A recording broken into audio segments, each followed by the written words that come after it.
Live. Right, we're here. Good evening, good afternoon, good morning. I'll just wait a bit. I think Mike's going to join me. Mike Massimino is going to join me in a minute. Hi, Ponsine. Hi, everybody. Here we go. Here we go. Here we go. We've got to go live with... No. Hi, everybody. It's Thursday. I think it's July the 31st, 30th. And hi, Tina. Hi, everybody. It's Thursday. Here we go. Astro Mike. Let's get him in. This is Mike. Yes, let's try and get Mike in. This should be it. Let's go now. Waiting for Astro Mike. Mike Massimino. Here we are, the technology works! Hey, Mike. It worked. It works. And you can hear me? I can hear you really, really well. How are you? Right. Can you hear me? I hear you. Yeah, I see and hear you perfectly. It's good. I loved it when I just emailed you just now to say like I'm going on in 5 minutes, and you just replied back ready. Yeah, that's like that carries so much gravitas. It's like only an ex-astronaut would say ready. That's it. Well, you know what, Ed, is that I've done a couple of these things. Yeah. But you're the only one. I've done maybe 3 or 4 of these with different groups or whatever. Yeah. And I'm always like, when are they going? Are we going on? I never. You have reminded me. Last night I got a note. This morning, get ready in 5 minutes. So it was very astronaut-like the way you behave. Oh. So I was. Yeah, that's the way I like it. No, I'm not living up to the flaky musician guy. These other people I deal with, like CNN, NBC, NBC. Yeah, very good. Yeah, NASA. Yes, exactly. All the space people don't have. Yeah, no, this was good. Yeah. How are you? Doing okay. I'm in New York City. Things are okay. It's different. It's a different world we live in. Yeah. Being transferred to do things like this.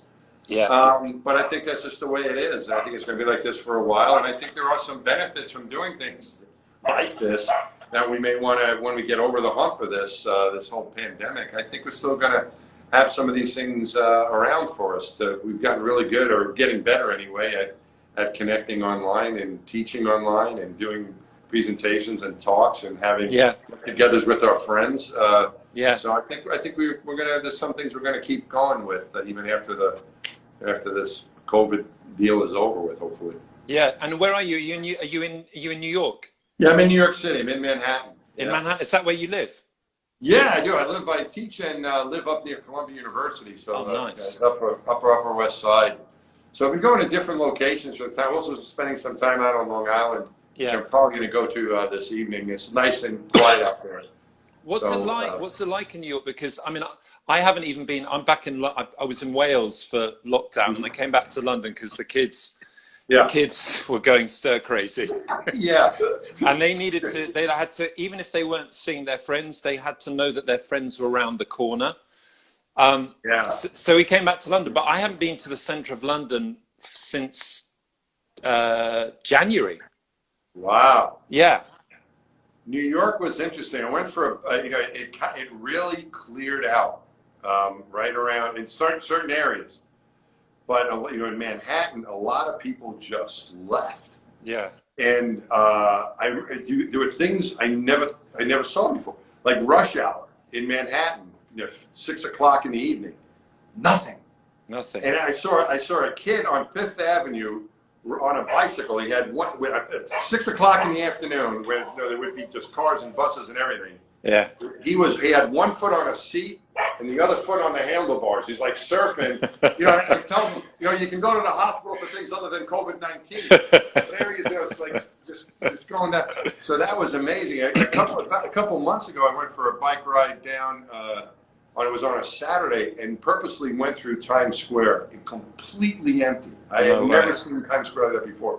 So now it's coming back, though. The traffic is back. They sent people back to work, and the construction has begun again, and deliveries and stores are open. So Yeah, it's getting back to a little bit of normalcy here, but it was really freaky for a while how abandoned the place was. Yeah, we've got well, you've still got the virus going on in different parts of the country, you know, right? Yeah, And that's we've right. got the whole news today has been imminent second wave. You know, Europe is, and they're closing the people are going to have to quarantine. The government here at the weekend said the emergency announced anyone who comes back from Spain has to quarantine for 14 days. All right. And I don't know if you know, the British tradition with Spain is like usually 14 million of us go there every summer. Oh, So, yeah. yeah. So it's a really big deal. So I really feel it's like, it's this weird thing for us. It probably feels the same. It's like, it's not normal. No. And I definitely have a deep sense of like, okay, it's not normal, but you feel this pressure of people, and I understand it. People are wanting to return to normal, so they're like, especially in London, they're like, we're over, we're done with it. We're gonna book our summer holidays. We're gonna go away. But I don't know. You know how it is. It's like these are unprecedented times, right? So it really is, and I don't know if we really realize it, how much different it is right now than it was before. Situations sometimes we kind of, our brain or whatever instincts, we try to cope with what we have. Okay, this is what it is, the best we can. Yeah. And I don't think we even understand how much we miss going to a concert, or going to a sporting event, or going to things that we really, there were reasons why we went to these things. And I think when that starts coming back, we're going to realize. You know, it's funny, I was just thinking, my friend Alan Bean, I'm going to show you he painted this. This is just a lithograph. Can you see that? Man on the Moon. So he was a guy that, he walked on the moon, and then he became an artist. He was always, I guess he was always both, really, right? Yeah. But he became an artist. And I remember he told me that after going to the moon, he's only one of 12 people that walked on the moon, that he never complained about weather anymore. He never complained about crowds, because he had seen just such a desolate area that when he came back and he smelled the ocean when they opened up the spaceship, and he never complained about anything like that again. And I never heard him, and his wife never heard him complain about any of that stuff. And I think, you know, maybe hopefully we won't complain about all those things that maybe we thought irritated us, but we actually show us that we're alive. I totally agree. Do you guys, you who've been, I mean, you've been to space twice, right? Mm-hmm. Yeah. Do you, all of you, it's like a sorority and a fraternity, right? Is it like, do you meet up every year, everybody who's been in space? Or is there like a gathering when you get together? There are a couple things like that. There's something called the Association of Space Explorers. Yeah. I've never gone to one of their meetings. It's like astronauts from all over, the cosmonauts all over the world, and so on. Yeah. So they have that, but I don't think I'm ready for that. I think that's more like when you're like 30, you know, it's like the old, I'm not that old. Yes, I'm getting there. But it seems, so I'm like, I'm not ready for that one. But I do go to the astronaut reunion that we have, and that's, say astronauts go back. I go back to that, and I see a lot of people that I flew with, but we talk to each other all the time. I'll tell you one thing I've noticed that's interesting is that when I was in the office, you mainly socialized and talked to the other astronauts who was current astronauts. Yeah. And you know, the old guys would come around once in a while, but you know, they give you some advice, and that was kind of cool. But after you leave, you start talking to them more. So I become friends with a lot of the guys from the Apollo program. Wow. After I left the astronaut office, because you have more in common. You talk about things you do after being an astronaut, and the people who are still flying in space, quite frankly, you're jealous of them. You don't want to talk to them. Like, gee, they're still flying in space. So it's kind of a weird situation where when you get out, all of a sudden it's like a new club that you're a part of, sort of. It's like you're hanging out with your Paul McCartneys and your John Lennons, your heroes, right? That's exactly right. Yeah, you know, I've spent time with, I talked about my friend Alan Bean and Jim Lovell and these other heroes that I had as a kid. I've gotten to know them more since leaving the astronaut office than when I was in the astronaut office. Kind of a weird thing, but it's kind of a good thing, because that camaraderie you really love doing. You know, like you with your friends in the band. You guys, the camaraderie, the friendship is really what makes life worthwhile. And you know, that's the biggest thing that I miss. Yeah.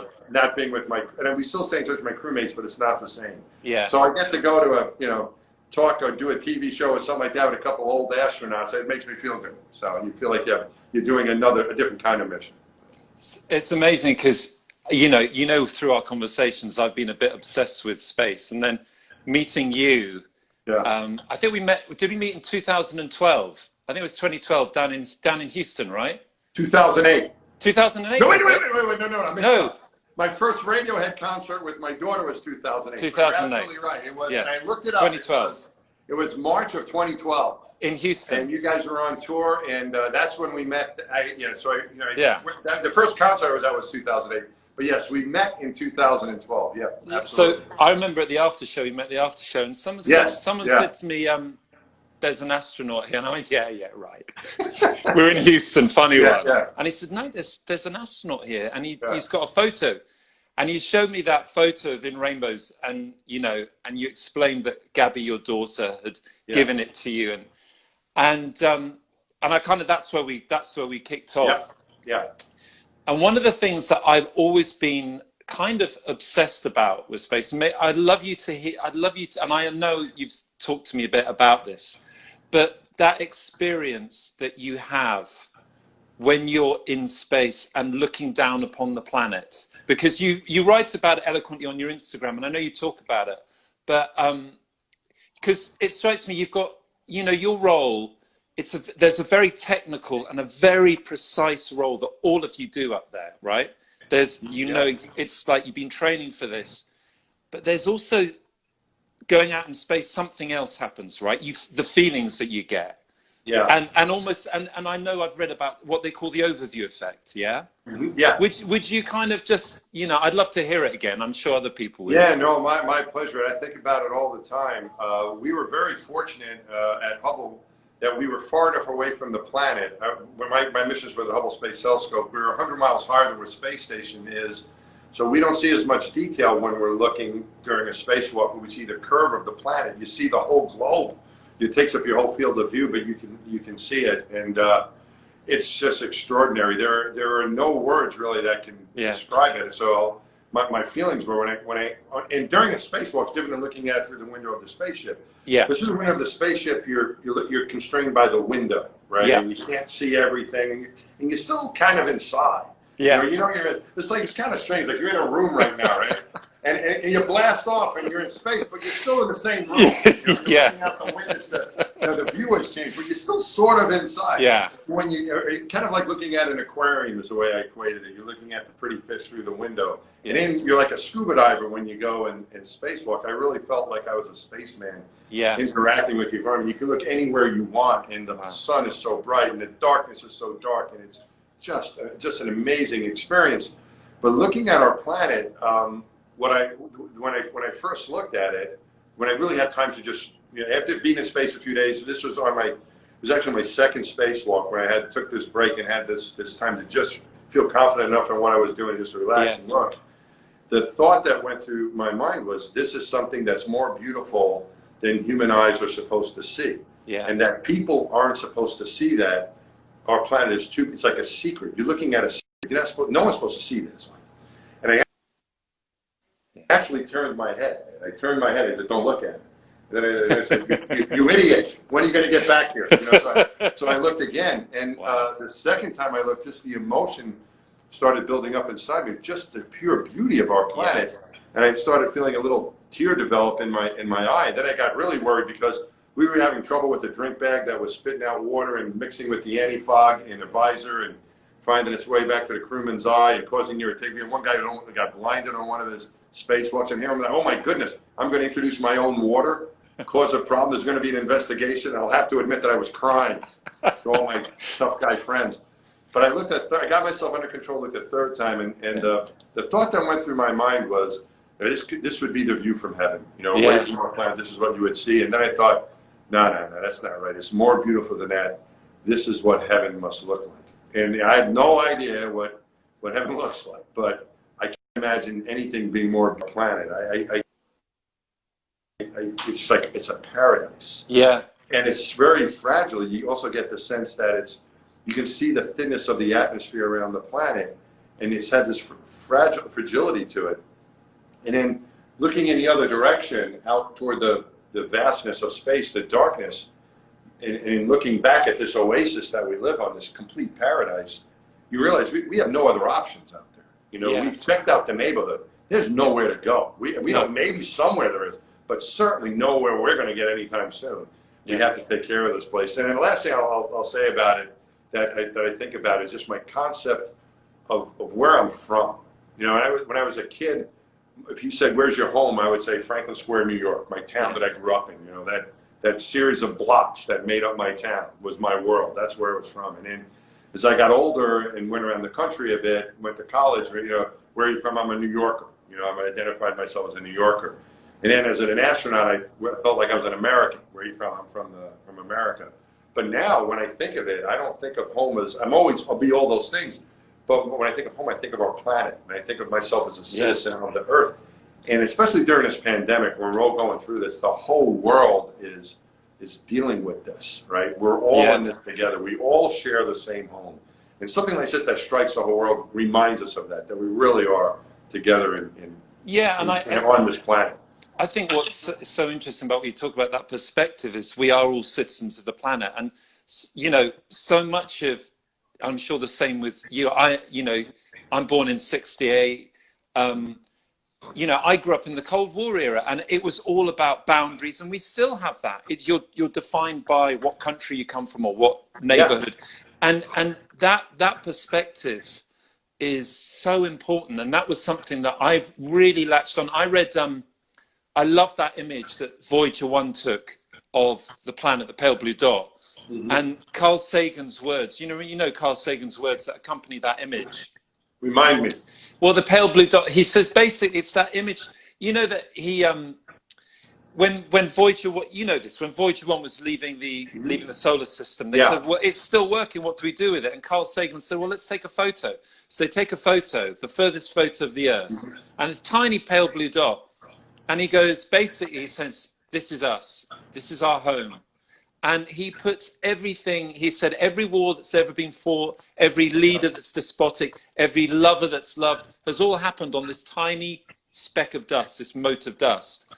And that perspective seems so important. You know, the older that I get, that, you know, the way that people are manipulated on this planet or divided against one another, you know, that perspective that you've had, and also that feeling, that kind of I've always got a sense of hearing you talk about it, is that sacredness, that utter beauty and it's interesting because I had a real sense of that because, so we met in 2012, right. 2013, the next year, we'd done our travels in Brazil, the kids were little, and I took them to the IMAX in London. Yeah. And I was, you know, like a good dad, there's this great film about space, it's called Hubble. And first of all, the first thing was like, holy shit, that's Mike. I met this guy, that's Mass. That's Mass. And then the other, once I got over the fact was, I know that guy. You know, once I got over that fact, the footage of you spacewalking, fixing the Hubble, and the Earth rotating below, that was captured on IMAX film, so it's on magnetic tape essentially. I got this profound sense of beauty and overwhelming, and that's when, you know, I told you, I went back that afternoon and I wrote the song Mass, because in my head, the image that you have suspended in space, looking above it with this looking down on, you know, when you're in the sunlight, looking down upon the blue planet, the blues and the greens, and that you get from this, but also that idea of like looking over your shoulder into the inkiest, darkest, you know, and that. So I think it was, for me, it was extraordinary because it was interesting because you definitely get a sense from that documentary, and it was interesting because a month later, I went to see at the same cinema Gravity, you know, the film Gravity, which is a fine film. Yeah, but I was spoiled because I'd seen real footage compared to CGI. I didn't feel anything in the CGI, but the real footage, you could feel like a heart thing. There's something, you know, it's interesting. I think it's a bit like recording music. When you hear the amazing thing about magnetic tape or whatever, or recording, it's like if your favorite piece of music, your performance, you can get that, you can record that moment. As Quincy Jones says, when God walks through the room and there's magic, you can record that and get that moment, and it's captured. And I think the same thing is you get a sense of the film footage that they did on that documentary. You have a sense of what, you know, a little bit, not everything obviously, but a little bit of what you might have felt. Yes. No, absolutely, Ed. And I think that there's nothing like actually seeing it, maybe, but the IMAX, because the format of it was so big, the size of the film, it's able to capture a lot of what that is like. It's the closest thing to being there. And I'm so glad you had a chance to see that, is I think that there are these emotional things that we have that we can't necessarily describe. That's why music goes very well. Your music goes really well with space travel. You can enjoy the experience more. It makes it more enriching by having music to listen to while you're looking out the window. But there's something about it. It sounds crazy, but that moment of looking at our planet, it made me think of this place differently. And there's all this bad stuff that goes on. Yeah. But I actually think that we might actually be in heaven. There's so many possibilities for love and happiness and friendship and good things, and just the sheer beauty of this place. I don't think that's any better, Ed. We're very lucky to be here. We've got all this bad stuff. It's crazy to say that at this time. Yeah. But that's the feeling I had, that we have this beautiful place to live. Yeah. And the emotional part, like you say, it's very technical what we do, but it's those emotional moments and what I experienced out there, and the camaraderie and working with my friends to accomplish the mission. But all those things were very, very emotional, and it's hard to find a way to express it. I showed the painting that my friend made, and Alan, he made lots of paintings about his experiences on the moon. You're able to do it through music. But it's a great. I try to express it talking to you and other. Yeah. But it's great that you were able to see that movie. Yeah. And put music to it, because I can't write any music, but you were able to see that and express with your music what you saw. And that helped us experience it as well. So. Well, I was really moved. I was really moved when you came to the Poisson Rouge in February. I was like a little bit nervous, because I don't know if people know out there, but I've been telling Gabby, I said, I've written this song and it's called Mass, and it's by your father and by your experience. Yeah. And then you were so kind. You were like, it was an emotional moment. I really felt it. And you afterwards, after the show, it was just like, it was great. I thank you for that. Oh no, I thank you, because it really did bring back the memories, and it captured the emotion of it. Your music, it captured the moment of what it's like to be out there and view our planet. So, did you guys? Thank you. Do you like? Because it's that. I don't know too much. I'm not like a space nerd. But you do hear about the way that people, or certain people, changed maybe after going out to space. Yeah. Certainly, obviously the most famous one, and I love the Neil Armstrong documentary that was on recently. Yeah. I thought it was brilliant, but he was obviously a very shy guy anyway. He was. Before he went. So I don't know whether there's all this stuff, like he became he didn't want to see anybody afterwards. It was like he was obviously a shy guy beforehand, and that kind of fame, he probably didn't feel sat comfortably with him, because he was just the first guy on the mission who went to the moon. But did you find, like, have you found that there's a general feeling that it's affected people quite profoundly? I think it has. I think Neil Armstrong was, in that movie that you mentioned, that about his life, was about him, and captured one part of our job. There was that element of the job where you needed to stick to business and get the job done and not be distracted. And I think he was picked for many reasons, but particularly for that if you wanted someone to do that job and not get distracted and get it done, that was the guy you wanted. And so he exemplified that in his life. He did not want to be a hero. He felt very reluctant about the hero status that he was given, and I think almost in some ways embarrassed by it. Yeah. He was just a very sincere shy person. But I think that you know, how did we get there, Ed? What was the question? Well, the question was basic. It was, do you think this is, you know, the experience? Oh, how does it affect people How in does it general? affect people? Yeah. Yeah, I think it affects all of us. I think Yeah. some people just express it Yeah. more than in different ways than others.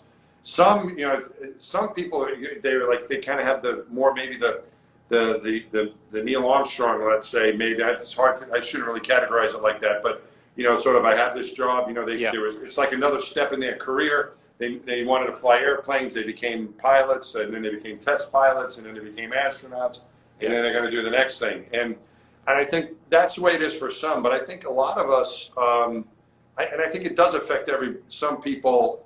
It affects everyone. It cannot not affect you. It has to affect everyone, and it's just the way people express it. And some people are, I think, better than others at expressing it, or they want to express it more, and others don't. But absolutely, anyone that has experienced that, seeing our planet, getting the opportunity to see us from that perspective, and I think Neil Armstrong felt that way as well. I think they showed in the movie, he had a comment of that you can get. He was high on a very high altitude in the X-15 when he was a test pilot, and he saw how fragile the Earth is, and you can get a different perspective. So he might not have been out there preaching this to people, but I think that's how he felt about it, and that's why he wanted to be an astronaut. And I think that we see that, we might interpret it differently, but it does change you. And I felt too, Ed, that seeing Earth from space, that is how we were meant to be seen. Yeah. That is how we're supposed to see the Earth. Now, we can see a lot of beautiful things around our planet, even in the city. You know, there's a certain beauty to the buildings and the pace of life. But to really appreciate the beauty of where we live, our home, I think we need to get away from it. That's why I felt that it's true beauty is seen from a distance. So anyone that's seen that will never forget that, and it has changed them in some ways. We should make the next G20 meeting that all the leaders go out, fly up in SpaceX, and make it that they're all spacewalk up there. But I mean, I'm joking, of course, and that's the conversation after a couple of drinks or whatever that students might have. But there's a lot of truth. There's a lot of truth in that, isn't there? That thing of like that perspective, that deep insight that people like yourself and feeling that have had. You know, it might implore our leaders to look slightly differently, and I'm not going to bring you into that because, you know, that's asking for trouble. Exactly, that's my realm. I'm allowed to do that. We'll do that when we're not on Instagram Live. Exactly. So it's what I read our whole family's read your book. We loved our book. Thank you. You loved your book. And one of the things that really struck me that came away from it was, and I don't think we've spoken about this, was you're from Franklin Square. So Franklin Square, right? Give me the geography. It's Queens, is it? Is it Queens? Just outside of Queens. Just outside. So what borough are you in? So New York City. There's 5 boroughs of New York City. Okay. And Long Island, the piece of land that, if you see it from space, contains Brooklyn and Queens, and then 2 counties that are outside. Nassau County. In New York, we have counties. So Nassau County and Suffolk County, and I grew up in Nassau County, very close to the Queens border, just outside the Queens border.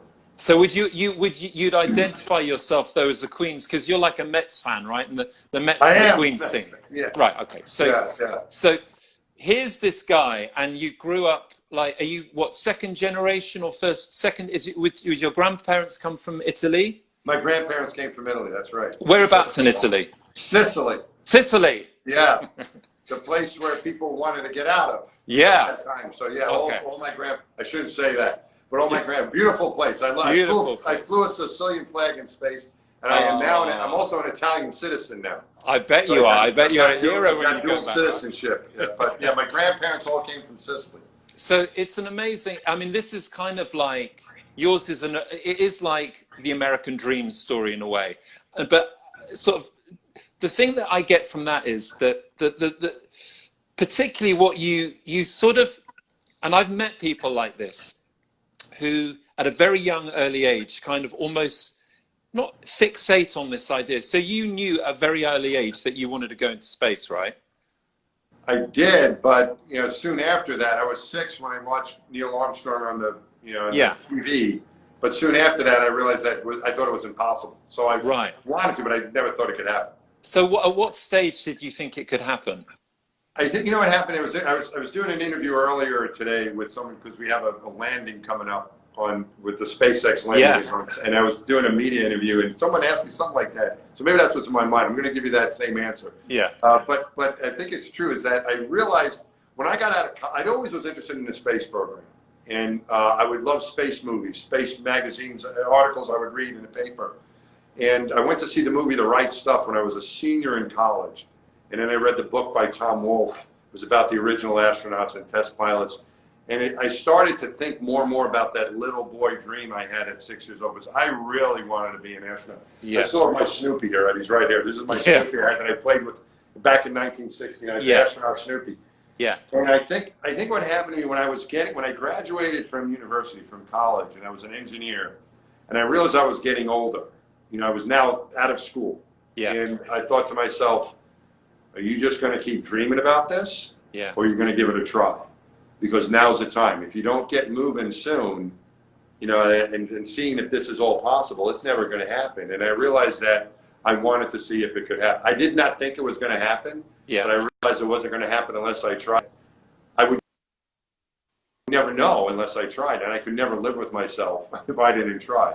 So I left the job I had after college after a few years as an engineer, and I went to graduate school and started taking the steps that I thought could help me get to the space program. Maybe not become an astronaut, but at least work there. But I remember that there was that time, right? I was about age 21, getting out of college, and I was like, well, what are you going to do here? Are you going to go for it, or are you going to just pretend?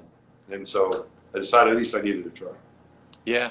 And so, but the thing is, what you get from the book is, it's like that thing that, and I compare you a bit with a great friend of mine who's an amazing musician, Johnny Marr, who's a guitarist, songwriter in the Smiths, went on to play with the Pretenders. He's doing amazing stuff now, electronic, Modest Mouse.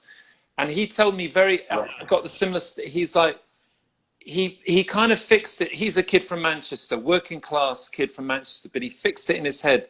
This is what he's going to do. And I had a real sense of that, like, because again, for me, it's that lesson of life. It's about intention and just following your heart, but really almost like creating the reality up in your head. Like, this is what I'm going to go for this. Because if you, like a very typical scenario in this country, and it stops people in their tracks, is, like for bands, for instance, I remember someone telling me age 19, or the statistics for bands or musicians who made it is that like 4% of bands make it or get signed. And then of that, only 5% ever make any money or ever have any. So the old British attitude was that, well, don't bother. But you know what I mean? Yeah. Yeah. But that thing that you have in your book, it's about that kind of focus, and it's that unswerving thing, and it's that, it is an extraordinary. I think all these stories, like yourself and like Johnny, is like they defy the odds, but you can do it. And I think that's what I love about your book, is like you're saying, if I can do this, you can do this. You get a real sense that you're very generous. You're not saying I'm the special guy. No. But you are a special guy, and like all the stuff that you've got more MAs and MSCs and professorships than I've had hot dinners, but it's that thing of you went for it. You absolutely went for it, but you're also very magnanimous, and you empower others. And for me, that's a really, really important part. One of the things I'm doing all of this, and one of the things I've always said to musicians are, having seen the Radiohead thing and been through it, is, yes, Tom is a very, very gifted songwriter. He's a great singer, but he and us, and we've all worked really hard at it. And, one of the things that we did at a very early age as well, before we were signed, 5-6 years before we were signed, we used to go and so we formed our band in like 1985. And but we were signed at the end of 1991, and so that's a 6-year period. And so during that period, we went to college. I went to Manchester University. Tom went to Exeter. Colin went to Cambridge, etc. And but we used to come back and we used to rehearse, and we used to hire these little tiny villages, village halls, and we rehearsed there. And invariably, we'd rehearse till 9 o'clock in the evening, and there was usually a village pub, and we'd go around to the village pub, and all we could afford was like a half pint of beer, and we'd nurse these drinks, make them last. We smoked cigarettes in those days as well. But what we would do is we would talk about what we were going to do when we got our deal. And the deal was like 4 years off. And we weren't as well. We weren't at that stage. Our music was nowhere, our first album wasn't very good apart from one song. But the music we were making there, it wasn't about, we just had this sense of belief. And also, I've read quite a lot about it, we sort of built the dream up in our head in a way. We didn't know the detail. We used to talk about how the detail, and I think it's that thing. I really get a sense of that with you in that book, is that maybe you didn't have that communal experience that I had and other people have, but you went for it, and and it was, I feel like that's something I get from your book. You're saying, like, you can do this. If these are things that we can all do, if you really set your mind to it. And, of course, we need opportunities. But do you know what I'm saying? I'm waffling on a bit. No, I'm with you. It's great listening to you. I love what you said. It's like visualization. Sorry to interrupt. It's like it's like when sports guys, when they, visualization has become so important in sports, and the psychologists. I love sports like you, and you always hear about, like, Usain Bolt has run that 100 meters in his head before he ran. All that stuff. There's a power that you get from creating it within, don't you think? And that it kind of plays out. Yeah, and you mentioned it that way, and that's the way I try. I mean, I had this vision of how I would go about trying to become an astronaut. There were different avenues to go, and I wasn't. You could join the military, try to become a fighter pilot, or you could. And I felt like that wasn't for me. But I went to graduate school, and I got experience with NASA, and I started making those steps. I got a pilot's license. I did things that I thought would kind of get me going, and I had this, things come and things go, but there's one thing that I want to share with you, about this idea of trying to make these things happen and the odds being against you. There was a time where I was in graduate school at MIT, and I was getting ready to study one evening. I was making dinner, and the television was on, the news was on in the background, and they as part of the broadcast, they started interviewing astronauts in space. Right? So I put down whatever I was going to, and I looked at the TV, watching the television, and these guys are floating around, these men and women are floating around, answering questions. And I remember looking at that and knowing with exact certainty that that's what I wanted to do. Yeah. I want to do that. But right after that, Ed, another thought went through my mind that was, but you'll never get a chance to do that. That's impossible. That was the thought that went. Right? And the truth of it is that it's not, I mean, it happened, right? So it's not really impossible. It's just very unlikely. Yeah. And there's a difference between the two. Like you're saying that 4% gets signed, 5% out of that 4% make any money. So the chances of me becoming an astronaut were astronomically low, right? It was like maybe 1 out of a million. But that's not zero, Ed. Yeah. It's 0.0000. And I remember thinking about it because I was at MIT and I was thinking of numbers. I go, but it's not impossible. It's just unlikely. There's a decimal point and a lot of zeros, not to get too mathematical here, but there's a decimal point and a lot of zeros, but there's a 1 somewhere. It may be very far away, but there's a 1 out there. And the only way that 1 becomes a 0, well, the outcome isn't possible if you give up. Yeah. So that's it's a long road on these things. It was years of me applying. I got rejected 3 times, including a medical issue I had to overcome with your eyesight. Eyes, right? The eye story is unbelievable. You can explain it, but that whole thing, how you basically retrain. So what was the deal with your eyes for everybody? Well, back then, if people weren't interested in becoming astronauts, don't worry about it. This is 25 years ago. Yeah. More or less, that I was going through this, where I failed the eye exam. I got an interview with NASA. I was a finalist, and then I got medically disqualified. So the first time I got rejected, I felt like, well, I didn't have enough education. The second time I got rejected, well, I didn't have enough experience. But the third time, they're like, well, you're medically unfit. We can't even look at your application anymore. And that was really what was disappointing, because they couldn't even consider me any longer because I was medically disqualified. Yeah. Back then, you had to have pretty good vision if you were a mission specialist, a non-pilot astronaut candidate. You didn't have to see perfectly, but you had to see pretty good without your glasses on. They changed all that. All the rules have changed. Don't worry about it if you can't see. No problem. Just get good glasses.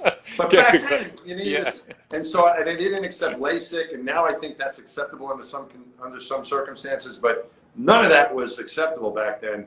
And I was like, well, what am I going to do now? And I started talking to people and looking up things, and there was vision training. There was for little kids, especially while they're developing their eyesight, they can help them with some problems by giving them this training to go through. There's an optometrist who did that in Houston nearby. So I went to see her, and I said, can you help me? She goes, I've never worked with anyone who was older than 10. And I guaranteed her I could be very immature. She wouldn't even know the difference. So she let me, and she helped me. And what it was is like, it's kind of like tricking your head, your brain. Yeah. To see. It's like you're focusing at a distance, and it was just all these things I was doing to try to train my eyes and my brain to perceive a little bit differently, to try to pick up a couple of lines on the eye chart, and it worked. Yeah. But I think that part of that is just like the thought of giving up a dream. I think you should not do that. You may not achieve the dream. You might not get there. Yeah. But that doesn't really matter. What matters is that you try, and no matter what obstacle is in front of you, figure out a way to get around it. Yeah. And that's what I found with all successful people. Were not successful, whether it's in music or in business or sports, they weren't successful because they never failed. They were successful because they never let failure stop them. Yeah. And you have to, that vision is, as you describe it, is really important in the back, because I think I always had in the back of my mind that, okay, I'm going to try to, this is what's in front of me now, I'm going to try to do this, and this is, I can have, and you start visualizing it, and you can make it happen. But it may not go according to plan. You might be told, go away. Just keep coming back. It's interesting, because as you're talking, I mean, I think space is probably different, but I'm like, my experience of life is, with Radiohead and everything, and I think someone asked me at an interview with the Rock and Roll Hall of Fame last year in America, and they said, how does it feel and everything like that, and I've never really what my answer is, and it's probably different for yours, but my answer is the journey is everything. Yes. I imagine the journey is incredible for you, but when you get there to space, it's even greater. But I think for me, it's like that, and I love that. I love this idea as well of, I think Americans are a lot better at this than, the idea of failure and bouncing back. Certainly in Britain, there's a kind of a fear of failure, and and the language that we use around it as well is, and that's a big difference between Britain and America, is the language of failure. We grew up in a time of, oh, don't do that because that might not happen for you. Whereas I really noticed coming over to America when I was my grandmother was born in Texas, on the Texas-Mexican border, so I've got a lovely family. Wow. And one of the things I noticed was, oh yeah, you can do that, and if it fails, don't worry about it. So, but we grew up with this kind of, and so it's different now in Britain as well. It's a different generation where we are with our kids, but it's rephrasing it. There are no failures. You learn. Life can get really hard, even for, and as I always say, I've won the lottery. I've got the golden ticket. Yeah. But those times it does get tough, but actually it's in those moments, and when you look back on it, you want to be out of those moments, but those moments you actually grow from hugely, don't you? They're the bits. Absolutely. They're the moments. That's all those cliches. In adversity you grow, and all of that, but it's so true. Yeah, and I think it's the case now too. I think we're learning a lot about ourselves and what we're made of. Yeah. You find out more about your team. We had tragedies at NASA and disappointments and so on. We had a space shuttle accident. We lost all of our friends that were on board and so on. but you learn more about yourself and who you're with when the times are tough than you do when the times are good. And I think one thing that you said, which I thought was good about with the other band members, that I think it's important to have that support and be in a community where people are, because what I did by going to graduate school at MIT in Massachusetts, I was surrounded by people with the same goal, to become astronauts. Yeah. Two guys in my lab also became astronauts. One of them was in my class, another one the class behind me. Another very close friend of mine, who at MIT also became an astronaut. And we knew that when we were there. So what's interesting is that we weren't band members. We were all trying to become astronauts, but we had that support there. I think it's good to surround yourself with like-minded people. And when I got in, I wrote letters of recommendation for the guys that I knew who were behind me to get into it, and I could vouch for them. And two of those guys got picked. So I think that being part of a community like that is really important. And this idea that you talked about winning the lottery. Well, you reminded me of my first day at work as an astronaut. I showed up. There was the only day there I had to wear a tie. But we had to wear a tie. We had to wear a tie and a jacket because there was gonna be like press there, and we had to look respectable. And we were sworn in. There was the people that already worked for the government, military folks weren't going to get sworn in. But those of us who were new to the agency, we got sworn in as government employees. And the chief of the astronaut office at that time was a guy by the name of Bob Cabana, who was a Marine colonel. And he said, I welcome all of you here, but I want to remind you of something. That for every one of you, there are thousands today who would trade places with you in a second. And you owe it to them to do your best to deserve the opportunity you've been given. And he went on to say the only difference between you and them, but he said the only difference between you and them is that you are more fortunate than they are. And I never forget that. That's like when you get there, you've gotten that, you've hit the lottery. We all feel like lottery. And now what are you going to do with that? Are you going to try to make the most of that opportunity? What's going to happen now? Yeah, there's a responsibility that you feel that accompanies that, right? You kind of I think it's interesting as you say that, because I'm seeing like a film there. I'm a bit like I'm used to this bit, An Officer and a Gentleman. I'm like go.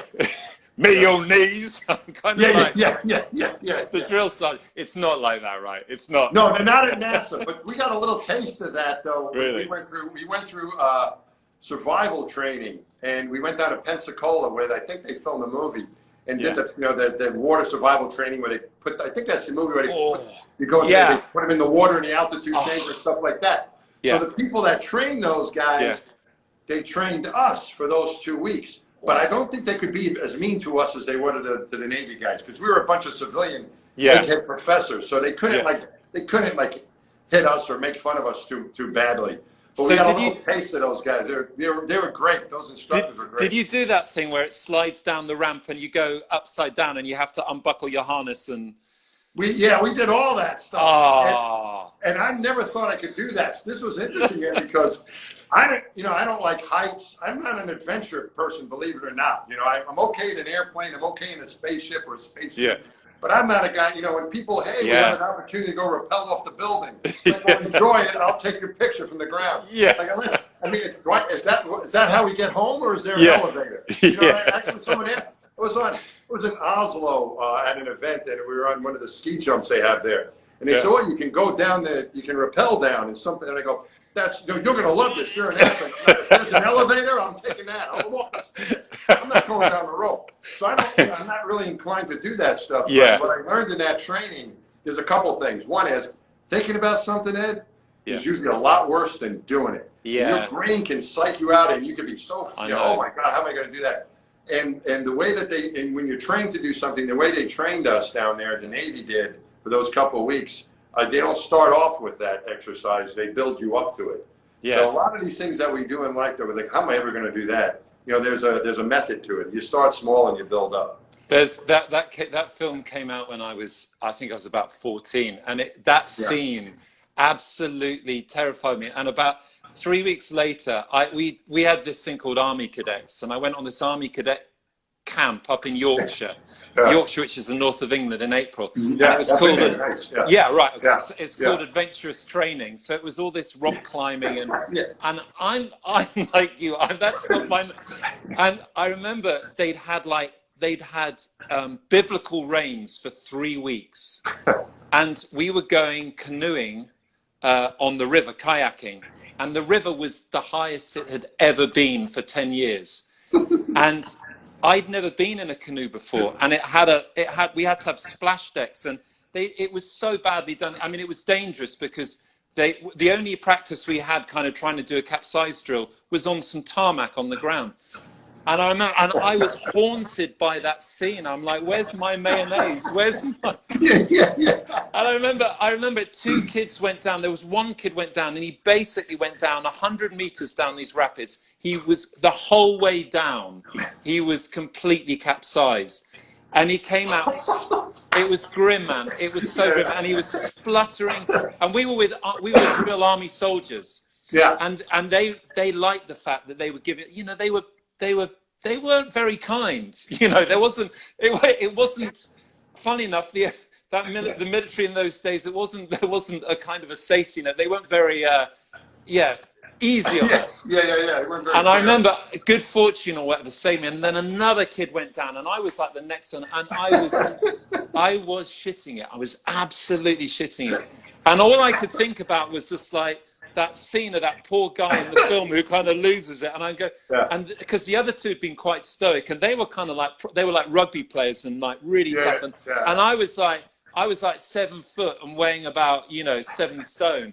I was so thin and so tall and so and by the time the second guy went down, and he'd gone down completely, capsized all the way, and then the two soldiers looked at one and they said, I think we should cancel for today. And I was just like... He said, oh, no, I want to go. Oh, yeah, I said, yeah, that would have been no problem. Oh, I was looking forward to that. But it's funny, great. all that training that you guys, you must have done, that stuff as a teenager, that stuff used to haunt me because... You know, it just looked impossible. But like you said, when you actually do it... You know, I guess it's, it's not as bad as you think.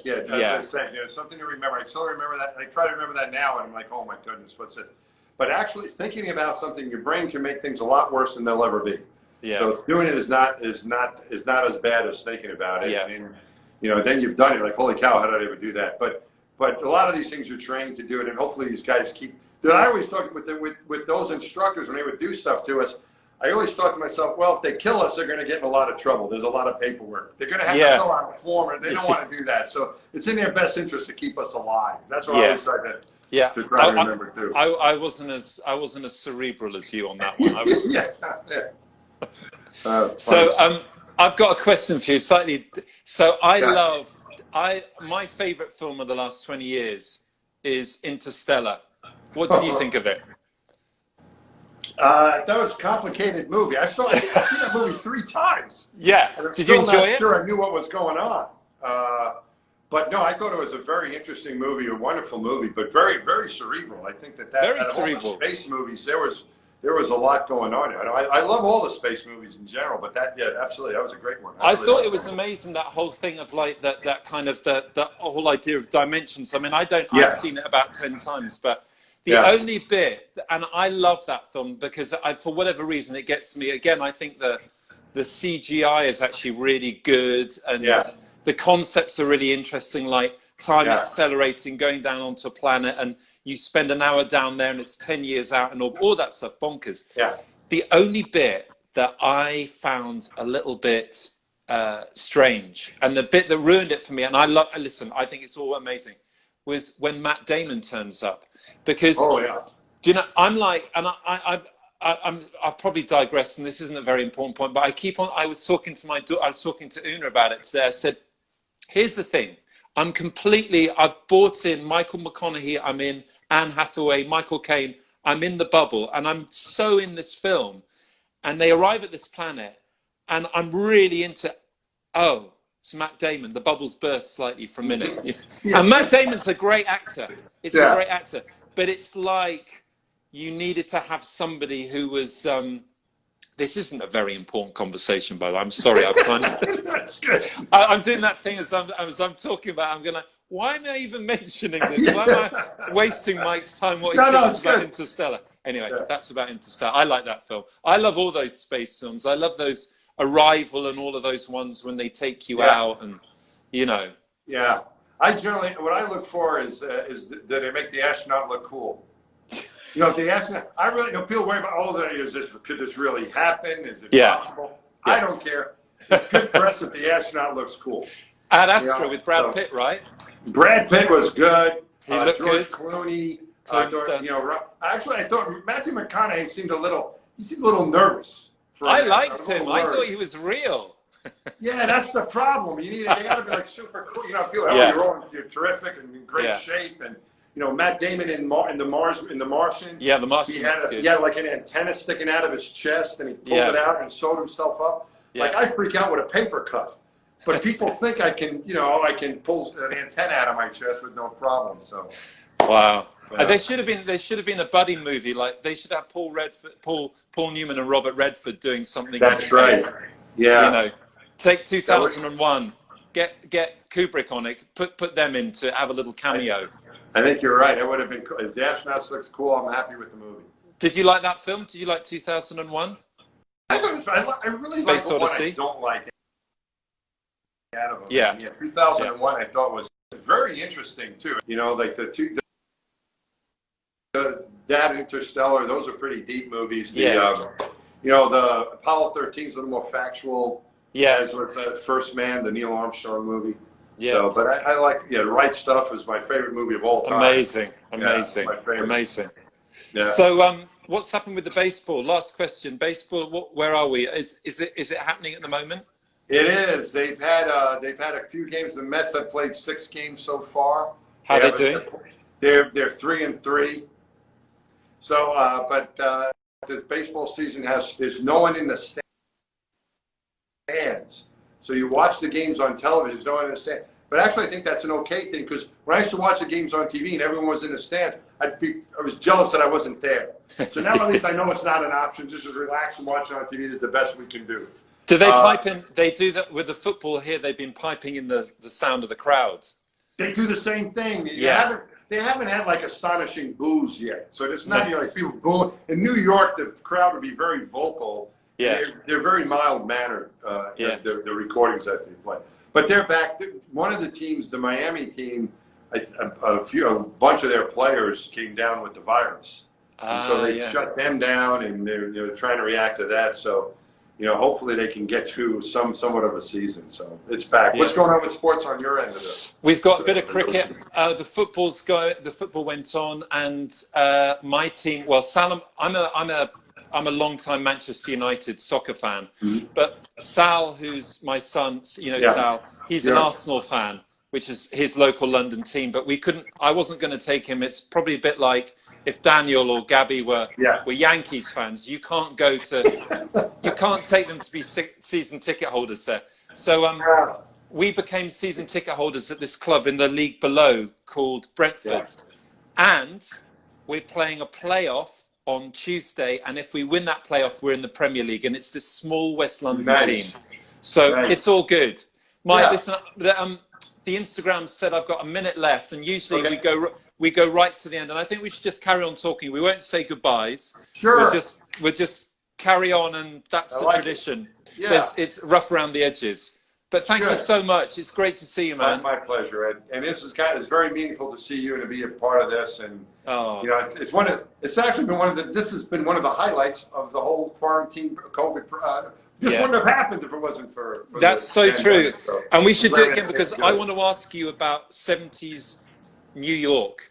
I'm really interested. And because you were born in 62, right? I was born in 62. Yes. Teenager in the 70s in New York. Yeah, it was a much different place in New York. Yeah.